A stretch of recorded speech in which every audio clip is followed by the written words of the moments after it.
హైదరాబాద్ పై ప్రాంతంలో కురుస్తున్న వర్షాలతో మూసీకి వరద ఉధృతి కొనసాగుతోంది. దీంతో ఎగువ నుంచి వస్తున్న వరదను క్రస్ట్ గేట్ల ద్వారా పూర్తిగా దిగువకు విడుదల చేస్తున్నారు. మరో 3 రోజుల పాటు ఇదే స్థాయిలో ఇన్ఫ్లో ఉంటుందని ప్రాజెక్టు అధికారులు అంచనా వేస్తున్నారు. మూసీ ఆయకట్టు కింద 40 మండలాలున్నాయి. నీటి విడుదల నేపథ్యంలో రెవెన్యూ, పోలీస్ అధికారులతో ఇరిగేషన్ అధికారులను సమన్వయం చేశారు. 7 క్రస్ట్ గేట్లు 4 అడుగుల మేర ఎత్తి కిందకు నీటిని విడుదల చేస్తున్నారు.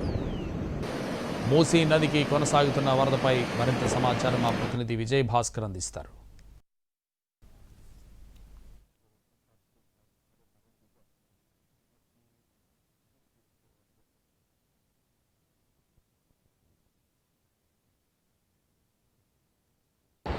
ఎగువన కురుస్తున్న భారీ వర్షాలతో మూసీకి వరద పోటెత్తింది. ప్రస్తుతం 15,000 ఇన్ఫ్లో వస్తుంది. దిగువకు 18,000 క్యూసెక్ల నీటిని కూడా దిగువకు వదిలిపెడుతున్న పరిస్థితి ఉంది.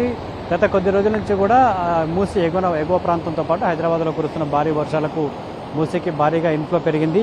కొద్ది రోజుల క్రితం వరకు 3 నుంచి 4,000 వరకే ఉన్న ఇన్ఫ్లో ఒక్కసారిగా 15,000కు పెరిగింది. నిన్నటి నుంచి కూడా 15,000కు పైగా క్యూసెక్ల నీరు ఎగువ నుండి వచ్చి చేరుతుంది. ఈ నేపథ్యంలోనే క్రస్ట్ గేట్లు 7 పైకెత్తారు. దాదాపు 4 ఫీట్ల మేర 7 గేట్లు ఎత్తిన ప్రాజెక్టు అధికారులు దిగువకు నీటిని విడుదల చేస్తూ ఉన్నారు. 18,000 క్యూసెక్ల నీరు దిగువకు వెళ్తుంది. ఇక దిగువకు నీరు భారీగా విడుదల చేస్తుండటంతో ప్రాజెక్టు అధికారులు మూసీ పరివాహక ప్రాంత రైతులను అప్రమత్తం చేశారు. ఇటు సూర్యాపేట జిల్లాలో ఉన్న 20 మండలాలను, నల్గొండ జిల్లాలో ఉన్న 20 మండలాలు, మొత్తం 40 మండలాల ఆయకట్టు రైతులందరినీ కూడా అప్రమత్తం చేశారు. చేపల వేటకు వెళ్ళొద్దని కూడా ప్రాజెక్టు అధికారులు ఇప్పటికే చెప్పిన పరిస్థితి ఉంది. మరోవైపు పోలీస్, రెవెన్యూ అధికారులతో ఎప్పటికప్పుడు కూడా కోఆర్డినేట్ చేసుకుంటున్న పరిస్థితి అయితే ఉంది.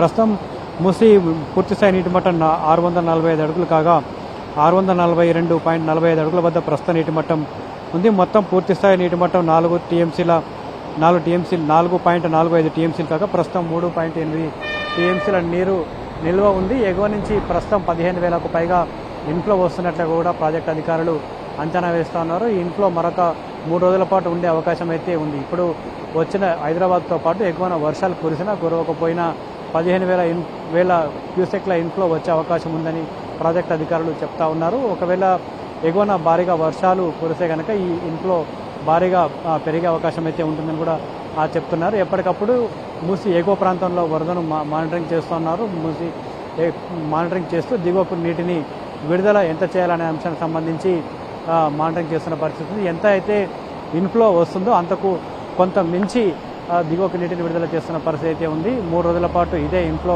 కొనసాగుతుంది. వర్షాలు కనుక కురిస్తే మరికొంత ఇన్ఫ్లో పెరిగే అవకాశం అయితే ఉంది.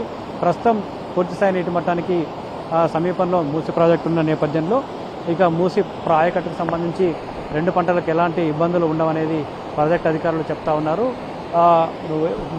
ఎగువన వర్షాలు కురుస్తుండడం, మూసీ పరివాహక ప్రాంతంలో కూడా వర్షాలు కురుస్తున్న నేపథ్యంలో ఆయకట్టు రైతాంగం అంతా కూడా అప్రమత్తంగా ఉండాలి. ఎవరు కూడా మూసీ ప్రాజెక్టు వైపు కావచ్చు, మూసీ పరివాహక ప్రాంతంలోకి వెళ్ళొద్దని సూచిస్తున్న పరిస్థితి అయితే ఉంది. మొత్తంగా రెవెన్యూ, పోలీస్ యంత్రాంగంతో పాటు నీటిపారుదల అధికారులతో ఎప్పటికప్పుడు మానిటరింగ్ చేస్తూ అప్రమత్తంగా ఉన్న పరిస్థితి కనపడుతోంది. ప్రస్తుతం కొనసాగుతున్న ఇన్ఫ్లో మరొక 3 రోజుల పాటు ఇదే స్థాయిలో కొనసాగే అవకాశం ఉంది. వర్షాలు పెరిగితే మరింత ఇన్ఫ్లో కూడా పెరిగే అవకాశం ఉందని కూడా ప్రాజెక్టు అధికారులు చెప్తా ఉన్నారు. కెమెరామెన్ బాలుతో విజయభాస్కర్, ఎన్టీవీ, నల్గొండ జిల్లా.